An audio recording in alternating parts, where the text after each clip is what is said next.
Hello, everyone. This is Tom Fox. I'm the Compliance Evangelist, and I'd like to welcome you to the month of May, one-month series on operationalizing your compliance program. In this month, I will focus on the use of your human resources function to help you operationalize your compliance program. This month, my sponsor is Advanced Compliance Solutions. Advanced Compliance Solutions is your one-stop shop for all compliance-related services.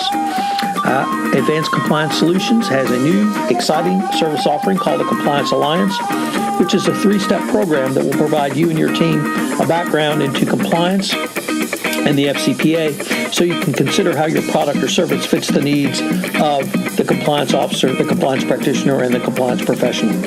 It includes a boot camp, a podcast series, sponsorship, and an in-person training.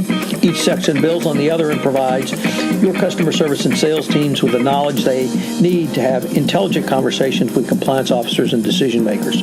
When the program is complete, your teams will be armed with the knowledge they need to sell and service every new compliance client. Interested people should contact myself, Tom Fox. In the evaluation of corporate compliance programs issued by the Department of Justice, there was a section on incentives and discipline. This spoke directly to the need of the HR function in compliance or several other parts of the evaluation which speak to the integration of compliance into your HR function to fully operationalize your compliance program. Each day this month, I will be exploring a different way for you to operationalize your compliance function through the HR function. I hope you enjoy this series. This is Tom Fox. Thank you very much for listening. Day 4, the hiring process as a step to operationalize compliance. One of the theories or conventional wisdom about anti-corruption compliance is that you will never be able to reach 5% of your workforce with compliance training because they are predisposed to lie, cheat, and steal anyway. Whether they are simply sociopaths, scumbags, or just bad people, it really does not matter. No amount of training is going to convince them to follow the rules, as they do not think the rules apply to them. They will lie, cheat, and steal no matter what industry they are in and what training you provide to them. But knowing such people exist, and they may be able to lie, con, or otherwise dissimilate their way into your organization does not protect your company from FCPA liability when they inevitably violate the law by engaging in bribery and corruption. It is still the responsibility of your company to prevent and detect such conduct and then remediate it if it occurs. This is where your HR function has a dual role. They can help to ward out such miscreants and communicate your corporate values of doing business ethically, in compliance, and aligned with your corporate values of integrity. Today, I want to consider several techniques which might be used to both help in the hiring process and begin the ongoing communication with your prospective employees about the values, about your company's values at the pre-employment process in the employment relationship lifecycle. This gives you a way to further operationalize your compliance program. HR is really a key in this. One technique which is used by Marla Beck, the Chief Executive Officer of Blue Mercury, is what she calls skill, will, and fit. So she would ask, what's the biggest impact you've had at your past organization?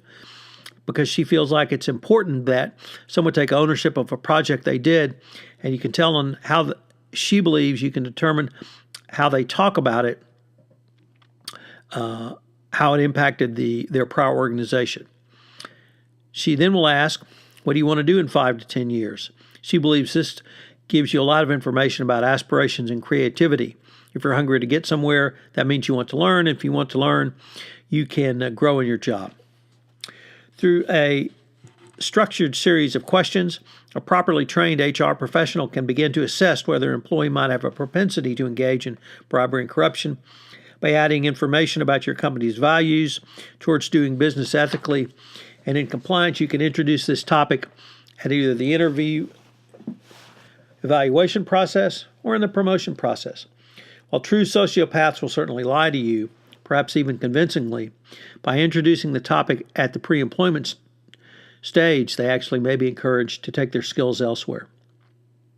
Another approach was suggested by Russell Goldsmith, the CEO of City National Bank, in Los Angeles.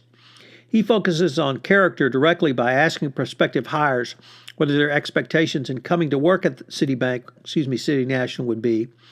Because if the person is not a good match for the bank, both parties would be better off if they don't go to work there in the first place.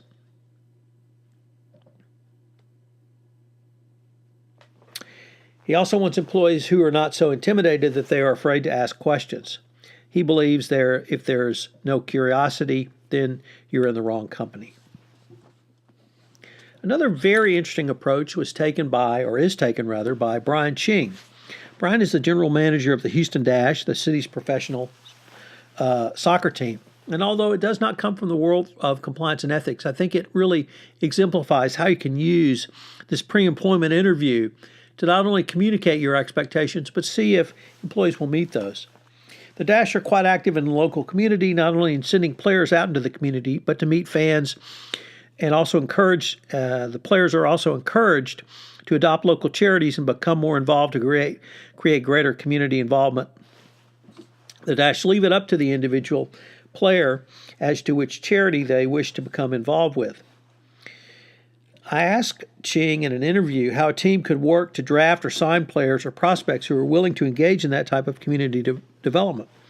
He said that in addition to the metrics and traditional scouting that the Dash utilize, it involves having a very frank discussion with any prospective signing about what would be expected of her as a member of the Houston Dash. If getting out, meeting, and interacting fans was not something the prospective employee was interested in doing, that was considered in the evaluation process. This last point is assessed during a face-to-face interview with any prospect. For the compliance practitioner, and indeed the HR professional, the Dash's approach to developing a loyal fan base can also be a guide to developing a relationship with your institutional client base. Ching's goals were and are more clearly than to simply get out of the office and meet people. It's also to get involved with the community. This really allows him to operationalize many of the things that we have been talking about. And if you take a look at this from the operationalization perspective, it's clear that it would have the ability to sow benefits, or reap benefits rather, much broadly. The second thing, or the next thing rather, is the selection process for players. Something that may not be seemingly important for professional athletes is the ability to get out and engage with the community. However, at least with the Houston Dash, this is viewed not only as an important part of the job description, but a key skill for which they are required to have and test it. This, for prospective Dash players, this means that you have to have a very direct conversation with him in the analysis, or rather interview process. And this is something that I think is very significant for operationalizing compliance. Ching's discussions about how the Dash communicates their expectations is also an important point about the entire interview process and compliance. Just as the Dash use the interview process to convey expectations, they also use the interview process to inquire directly from candidates if they would be willing to go out into the public and represent the franchise.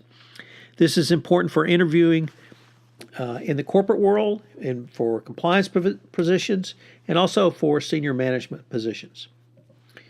Final approach I would like to suggest came from Mike Tuchin, CEO of the software company Talend. He said when he interviews, the first questions are always going to be about management and leadership style. He asks a number of open-ended questions about what's important to get right as a leader. He said some people will talk about the people on their team and the best way to motivate them, but answers that scare him are from candidates who talk about people as if there's something on a spreadsheet. He believes that leadership and management are for all people. Leadership is an important part of compliance, and it's important at all levels in an organization. So what are today's 3 key takeaways?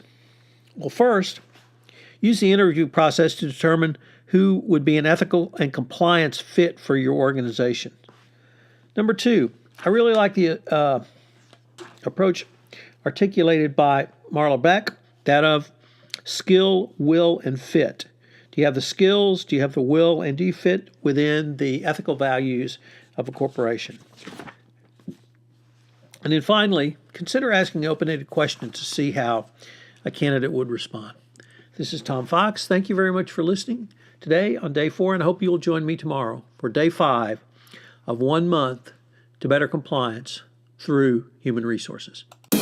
This is Tom Fox again, and I'd like to thank you for listening to this episode of 1 month to operationalizing your compliance program through the use of your HR function.